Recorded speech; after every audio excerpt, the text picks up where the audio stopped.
Quantum Marketing Radio, the marketing podcast for insurance agents and financial professionals. And welcome to another episode of Quantum Marketing Radio. I'm your host, Louis Hillman, alongside the Leverage Marketing Guy. Hey, everyone. That's Jeff Thompson. And we are talking digital marketing today. We've got the pleasure of having Craig Rhode on the show, a digital marketing consultant here in Minnesota.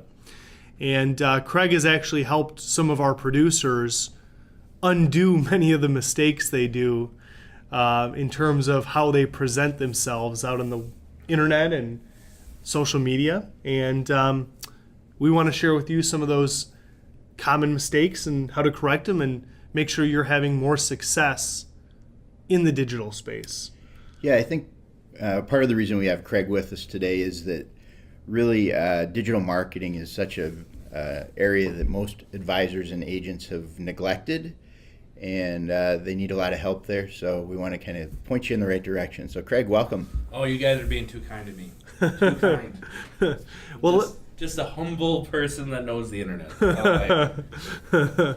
Well, I mean, let's just start out with the basics. You know, we work with producers of all ages. Some are very well versed in, the technicalities of making sure that they are present, that they have a presence on the internet, which is important. And some older advisors that we work with that frankly struggle to type an email. So as you're consulting agents and advisors how to have a better presence on the internet, what are some of the basic things you're starting with? This industry is kind of really, it's kind of very interesting about how it's kind of like a conflict of generations, is that you're not just, you're not selling cupcakes, you're actually selling, retirement planning, life insurance, and the thing is that there's generational gaps, and that goes with technology. So the thing is that with this industry it's like almost over the technology hill, that it's ready for the internet, but it's kind of not ready. So this is kind of what the problem I have to deal with, is that a lot of these producers haven't had much, they haven't spent a lot of time setting up their websites, their social media, their local SEO, and even their SEO. And basically just going in and be like, listen, we need to just throw a nuke at this and just start from scratch. And I've done that with a couple producers already. And I just said, this is a great website, but it's not working now for you. So we need to trash it, start over, and actually claim, the basics, the Google business page, making sure that there's other business pages that have been created automatically through the systems are actually claimed, because your competitors can easily claim that and deter traffic away from your website or your online presence. And there's, not to be negative towards the profession that I'm actually in, but there are people out there who actually get paid to, sabotage other businesses' local SEO and SEO. It's called, there's two sets of classes. There's white hat SEO, which is the good kind, where the one that Google is desperately trying to promote, and there's black hat SEO. And black hat SEO is the hacking, the manipulation of the keywords, keyword stuffing, claiming stuff that's not there. So you have to have some sort of professional like me to say, listen, we need to do X, Y, and Z before someone else does X, Y, and Z for you. And that's kind of the major issue I've dealt with. But there's a lot of producers who are actually getting on the ball and spending time learning actually how this works. And I can't stress that enough with these producers, is just to spend 10 minutes a day to just find out what's new. Just type in SEO news or digital marketing, and there's probably maybe 5 or 6 stories that are probably 3 paragraphs long that you could easily read and say oh wait, maybe I should talk to someone about this. And so let me just pause you there for a second, because I just want to go backwards, because we've kind of jumped into a conversation about what not to do with your website and how to maximize it. But there are producers out there that don't even have a website. No, and that's kind of the weird thing is that the website is basically business card 2.0. It's how people are going to create trust, determine if you are a legitimate person to do business with, and what type of reputation you have.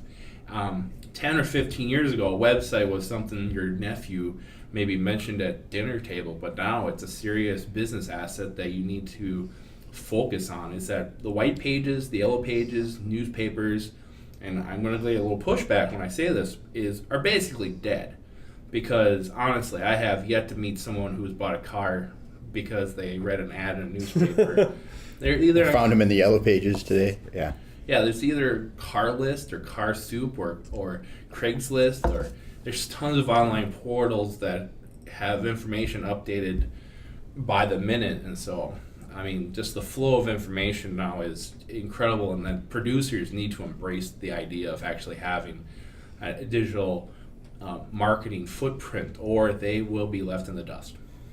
Okay, so that's backtracking that. The reason why any of this stuff matters is that there's been a transition from newspaper, print, and all these other media that used to be the reliable source for information, for shopping, for something new.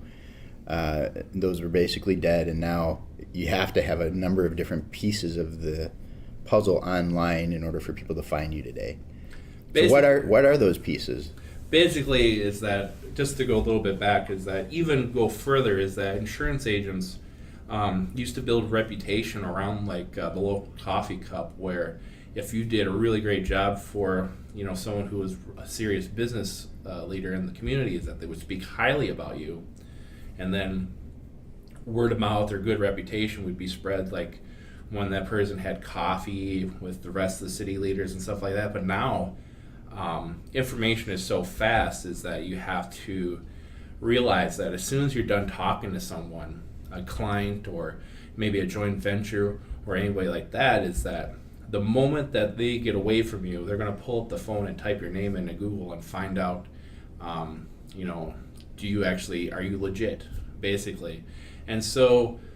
and are you saying that in the eyes of a consumer or a prospect that you cannot be a legit advisor if you don't have a presence somewhere online? It's kind of like avoiding trying to be that one fly-by-night type of look towards your business, is that a couple blog posts, maybe a press release or some sort of website that says that can display that your expertise will do wonders, and actually shrinks down the sales funnel for people to engage and actually say like, hey, I want to seal this deal. Back then, you had to build up to that point, giving them information, talking to them, going through product. But if people realize that actually what you're doing, and through the display, through any sort of digital asset, it's so much easier for you just to say, hey, go here, read this, come back to me, we'll talk about it in detail, and let's seal the deal. So the problem that you're really solving by getting online is that incongruity between somebody that might be an expert and really good at what they do and not being on the internet and communicating that clearly, and taking care of all these different social media and internet assets is really the way to make that congruent. So somebody that is an expert, but they also appear online as an expert as well. Yeah. So just to go back again, what are those pieces? What are the pieces that a typical advisor isn't doing today, other than we know they often don't even have a website, as Louis mentioned, and I've seen that too. What other pieces are they missing? I'll put this into two categories, is beginner and then advanced. Is that if you're a beginner, you need a website. It doesn't even have to be fancy. Just a one-page website would be perfect for someone who's just starting on the internet. Just a simple, this is who I am, this is what I do, this is my experience, this is how you can email me, this is how you can call me, and a nice photo. I can't stress that enough, is that a nice photo is, they say a photo's worth a million words or something like that. They're not lying. It's actually a nice photo does wonders for your profiles. So no mug shots. No mug shots. And no pictures from Cabo too. Avoid that. Go for your website. Buy a little email marketing program so you can send out information to potential people, and you can start collecting email addresses, and stop using Hotmail and Gmail for your business email. That just screams, oh God, I can't even imagine how many producers I've kind of worked with. They're like, oh, you can reach me at johnsmith@hotmail.com. That just rings so many red flags to me. It's like, first of all, Hotmail was popular back in the 1990s. So it doesn't cost that much for someone to get the John Smith at johnsmithinsurance.com. It doesn't cost that much, and it actually will return on your investment. I work with agents that still use AOL. I was just going to say that. I've seen it. I mean, if there's anything that screams 1998, it's an AOL email address. It's like, wow, just send me the paperwork at AOL. He's like, wait a minute here. I didn't know they still had email. I didn't even know AOL was still alive. That's how I would start off. And then also spend some time and actually claim the Google My Business page. It's free, it's fast, it's one of the greatest tools you can use to help promote your business.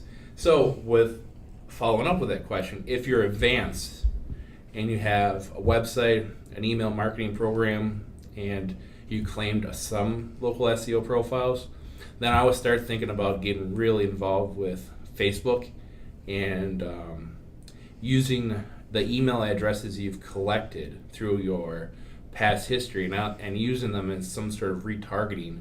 Is that Google ads and Facebook ads have a great place for you to input these email addresses in, so you can constantly kind of hit your email list once in a while with an ad. Or these are people who probably, I would filter out the people who've done business with you, but the people who haven't done business with you, is that perfect opportunity. There's so many opportunities for email addresses to be used above just sending out an email. You can use Facebook ads, Google ads, Twitter, LinkedIn. Well, let me ask you about different social media platforms, because this is kind of common sense to people in our generation, Craig. Yeah. But for a lot of the advisors we work with that are 50 plus, I don't know if they can distinguish what's appropriate on Facebook, what's appropriate on LinkedIn, what's appropriate on Twitter, Instagram, Snapchat. No. They're not using Snapchat. Let me just pause you. So, but from a professional standpoint, what social media platforms are the most important for them as a professional? Let me just first off say that if you're out there and you're a producer and you have people telling you that you should get on Snapchat because that's where the people are, is that you need to put the brakes on that. Is that you need to stop the car, pull it over to the side, and check the engine, because that thing is derailed. Is that you shouldn't be on Snapchat. You should stay away from Instagram too. There's no way that there's no way that your business can compete against Britney Spears or any other sort of.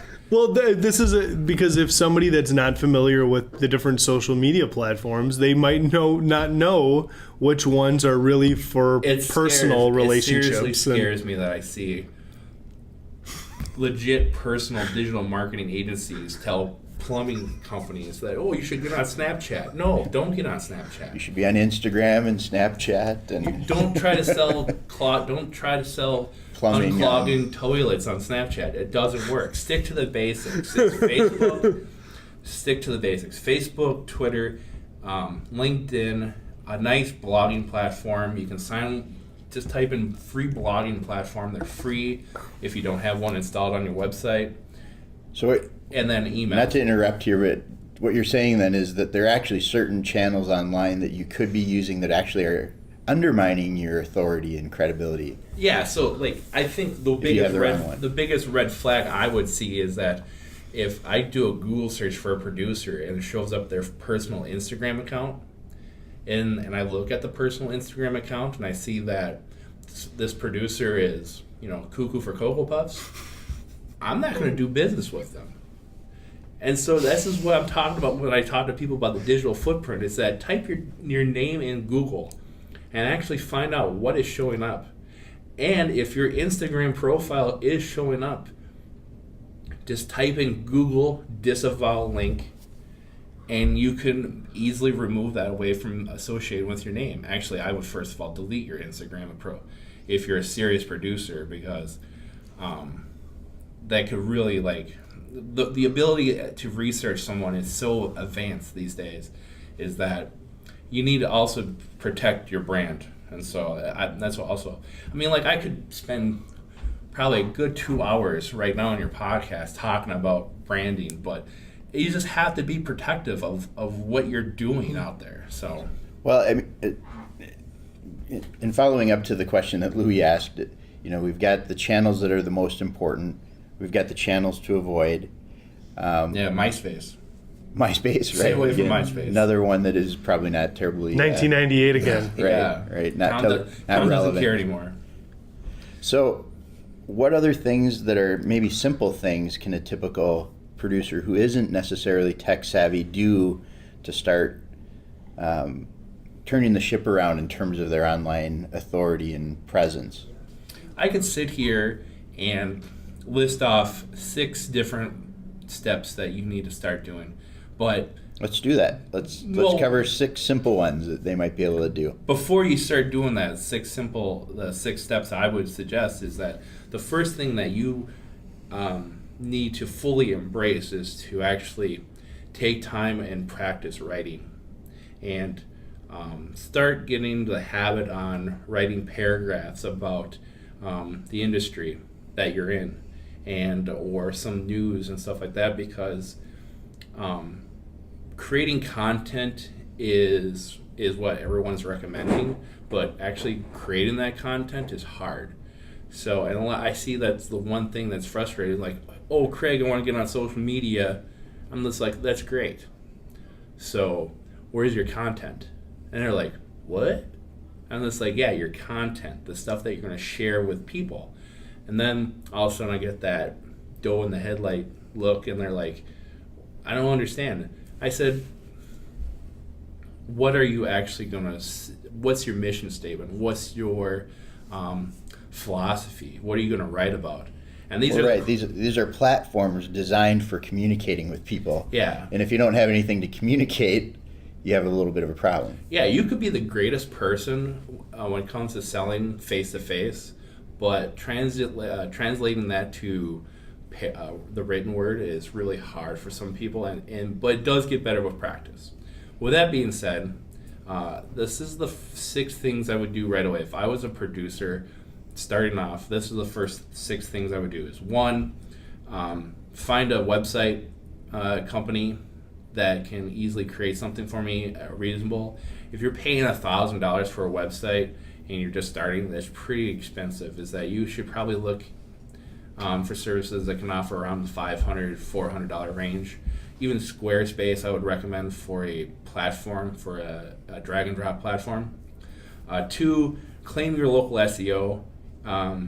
Find out where other businesses in your area are being listed online. And SEO, search engine optimization. yeah. We all don't live in that world.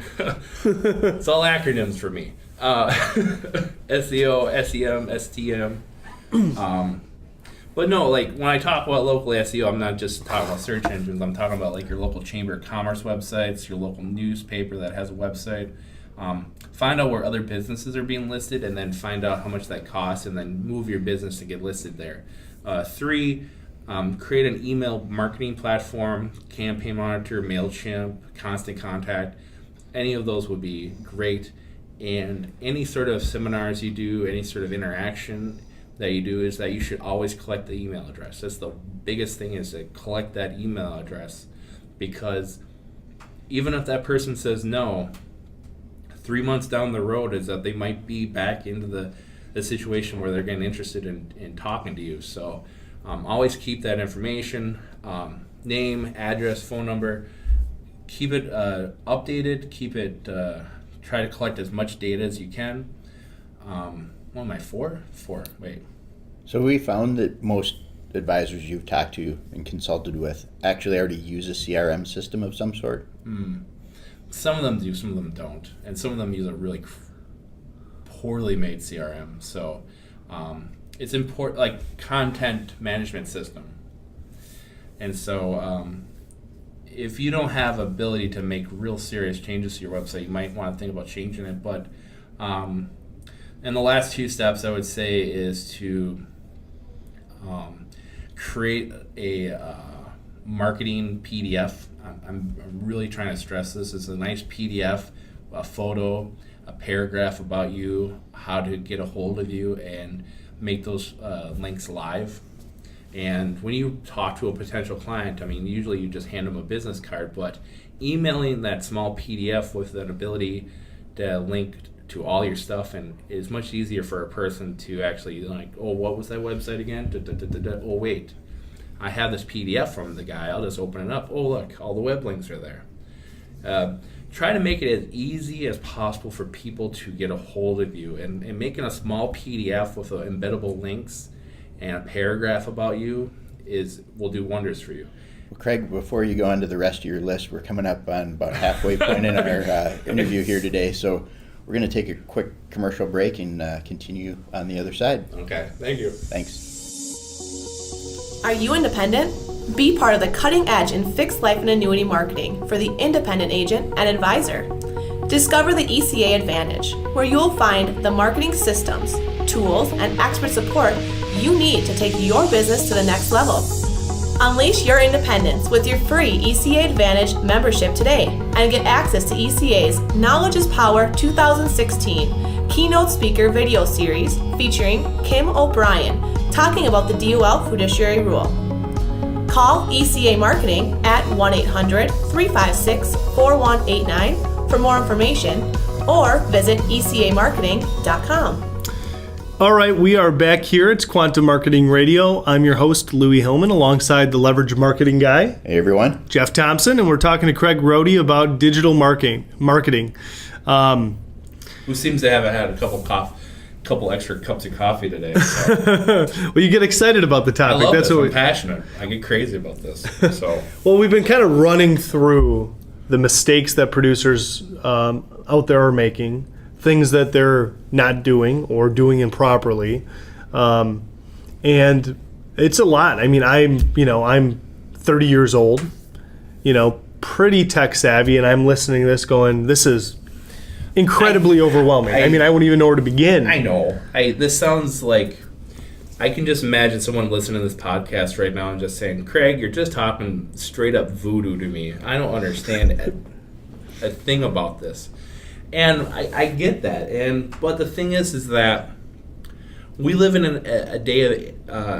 we live in an environment where information is available for someone to just type it in and research this type of stuff. And I just want to just say to everyone that don't get discouraged, is that building a solid digital footprint takes time. You're not going to be able to do this in 24 hours, and then all of a sudden you have 1,000 people logging on your website, knocking on your door.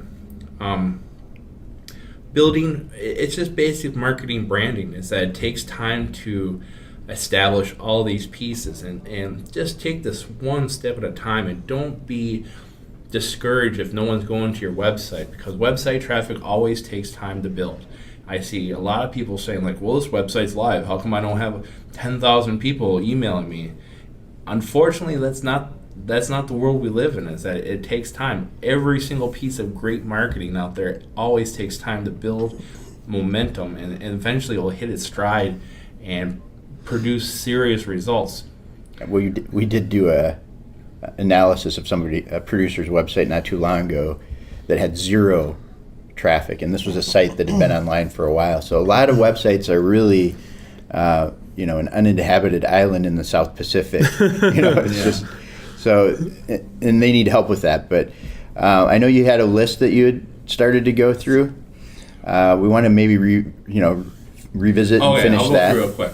But step 1, the website. Step 2, local SEO. Step 3, email marketing. Step 4, collecting email addresses everywhere you go.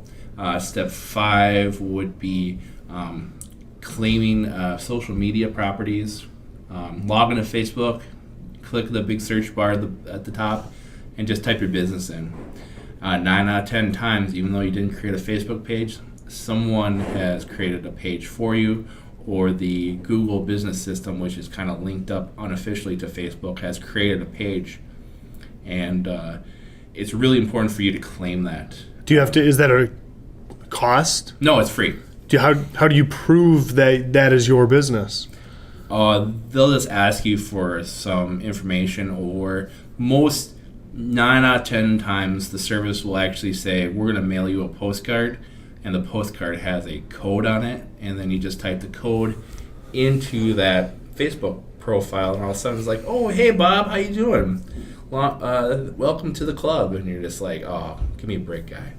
And so and then the final one is just patience. Even though it's not digital, but patience does wonders, is that not everything's going to work right away. And so I think what I kind of want to stress now is that the takeaway from that list is that don't neglect this area of your marketing, because this is an important area that can rule you in or out based on what shows up online, and so undermine your other marketing efforts. So if you're doing seminars and that seminar attendee has set an appointment with you that suddenly cancels, it could have been as a result of not showing up well online. And so producers can do two things: is one, get their hands dirty, get in there and learn actually how to do this, or they can look to other people or services or companies to do this. And I think the final thing I really, really want to stress with producers who are listening to this is to watch out for really, really shady digital marketing agencies out there that will promise you the world.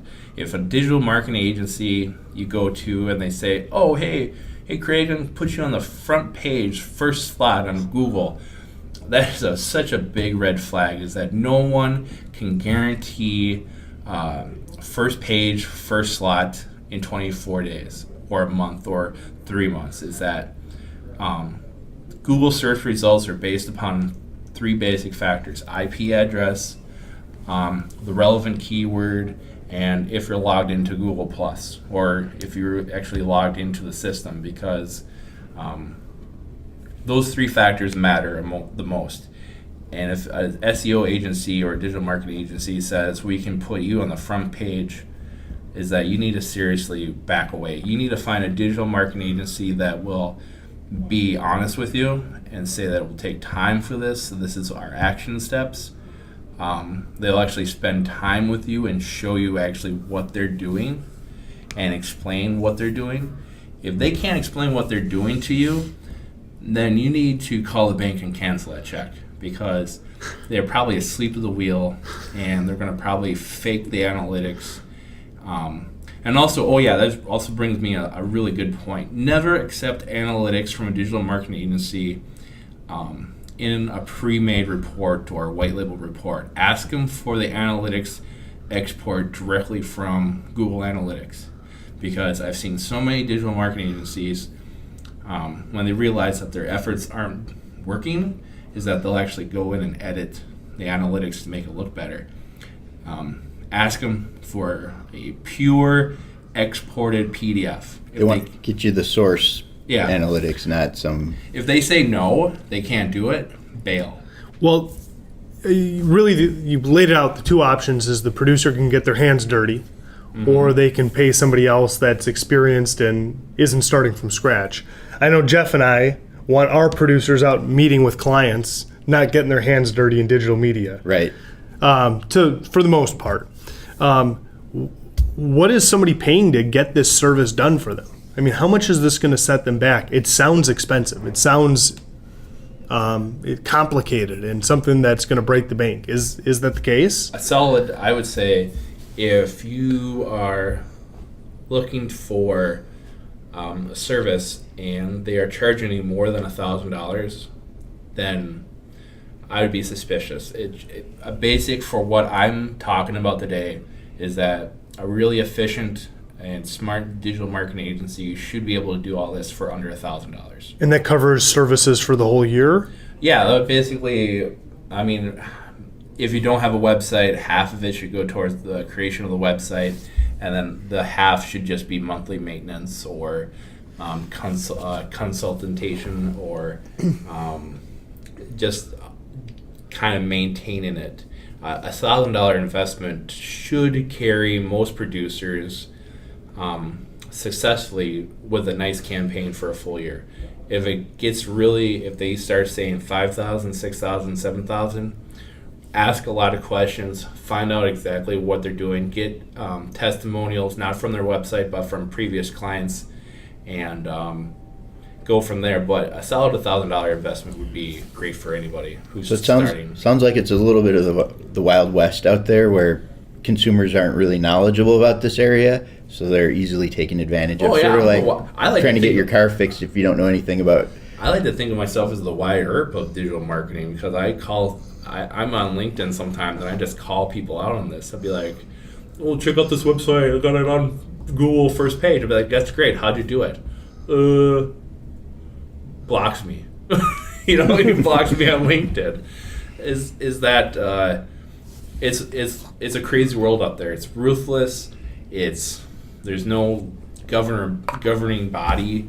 And there's a lot of people who do malicious stuff to other businesses to try to make their clients better. So makes selling complicated insurance products seem easy. Yeah, relatively. Yeah, it's crazy, but I personally love it. I think it's one of the greatest things that this world could ever have, is a connected world, and so it's great. And also, I know that are we towards the end, right?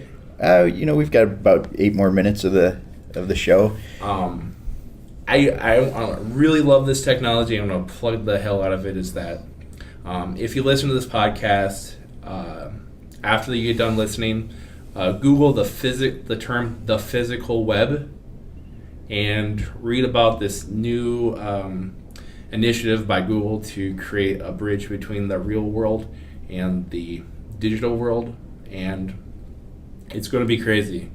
Phones are going to be updated with this new software in the next couple months, and you're going to be walking in the grocery stores, going to movies, going to sporting events where your phone will actually... Is this the Internet of Things that people have talked about? The Internet of Things is that your phone will actually ding you and say, "Hey Craig, I see you're by the Cheez-Its." And I'm just like, "Oh, how did you know that, phone?"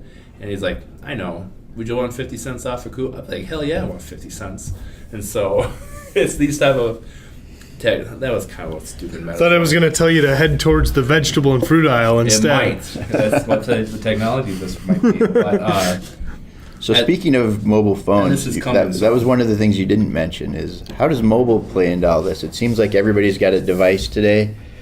Is this something that our advisors need to pay attention to and get themselves somehow connected or on mobile? Not really. I would say that most websites these days are responsive, and they adjust automatically to the screen size. So I wouldn't be very worried about it right now, because most of the internet's flexible and can change to the screen size. Well, what about when people are searching for services? A lot of the activity that they do online is done through their mobile device instead of maybe sitting at a desktop computer these days. How does that play into it? Just to be frankly honest with you, is that the odds of someone going to your website these days on a mobile device is kind of slim, because that's where the local SEO is stressed. That's why I stress it so much, is because the odds of someone looking you up is that the first thing that's going to pop up is actually going to be that local SEO profile, and that they're going to have 2 options: go to the website or call you. And it's a 50-50 split, and that most of it's going to be a phone call. But if people do click on the website button, take a look at it, your website's already going to be responsive, so you don't really have to worry about that. But it's just that local SEO is very important when it comes to mobile and businesses. So, what happens if somebody does a search and they do their own Google search and they find bad stuff out there? Disavow. How do they fix that? Just You know, just Google the term disavow link, and because of the European law changes and that the European the EA Union, yeah, I got that right. European Union. European Union pretty much told Google and all these search engines that you have to provide tools for people to remove websites and the links to the keywords or names. And so Google built the tool, Bing built the tool, Yahoo built the tool, and so now it's available for U.S. citizens. So if you find something online you don't like, you can disavow it. It's a rather quick process. Yeah, but if somebody writes a legitimate review, a Google review or a Yelp review, and it's tagged to your business, wouldn't you expect it to stay on the internet? I mean, how do you contest that? That's a different animal. I was saying about, like, if you got tagged and accidentally someone typed your name in something, but that's called, reputation management is really tough for some businesses these days, because And let me just ask this, because the people that are writing reviews, I mean, what motivates you to write a review? If you get good service, you're just happy with the service, right? You may not say anything at all. You just be happy. The people that are going to log in, whether it's about a restaurant or a hotel or about a financial services business, that are going to log in and take the time to write a review, more often than not are going to be the people that are upset. They're scorned and they want payback. And that the quickest way for people to get payback on businesses these days is to write a nasty review.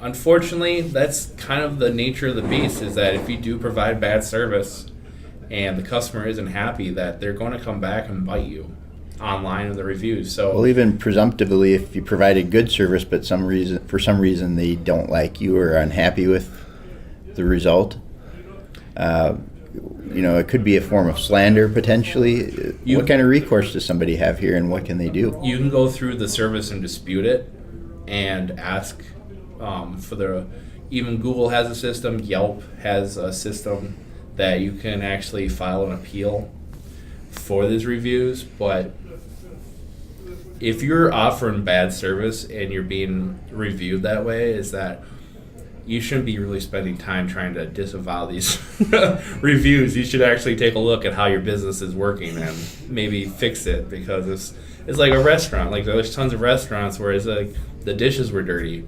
As it's consistent, it's just not one person. Is that I would actually spend money on the dishwasher versus spending time trying to disavow these reviews. But that's just me, though.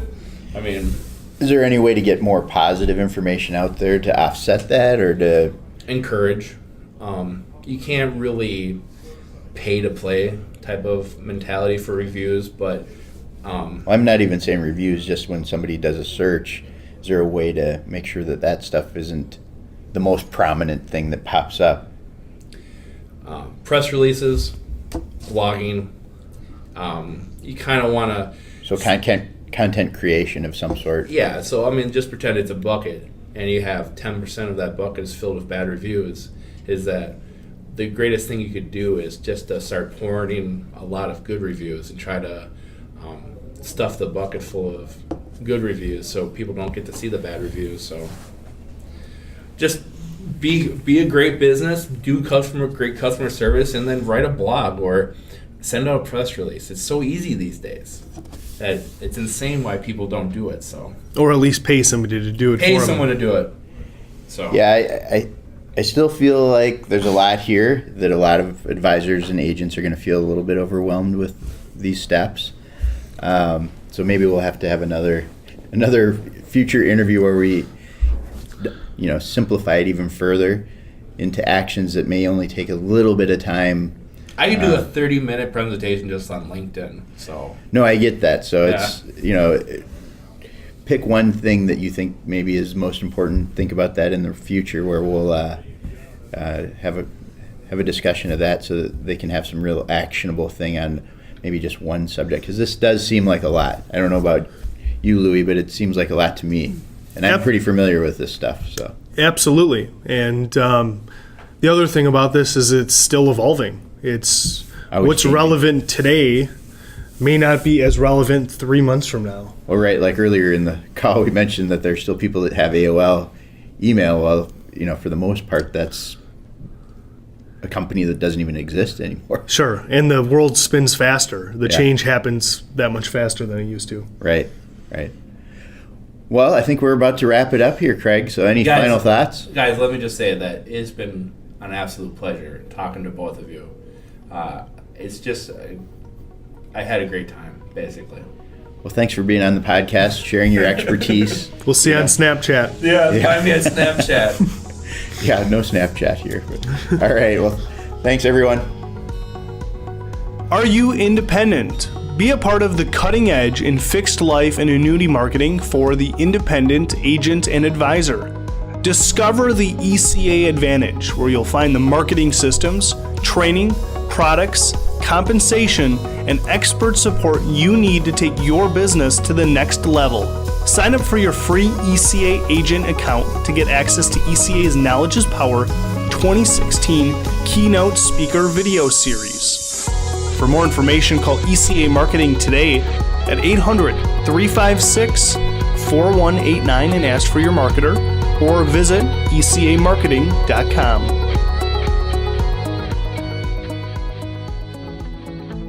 Thank you for downloading our podcast. Find out more about the Quantum Marketing System at quantummarketingsystem.com.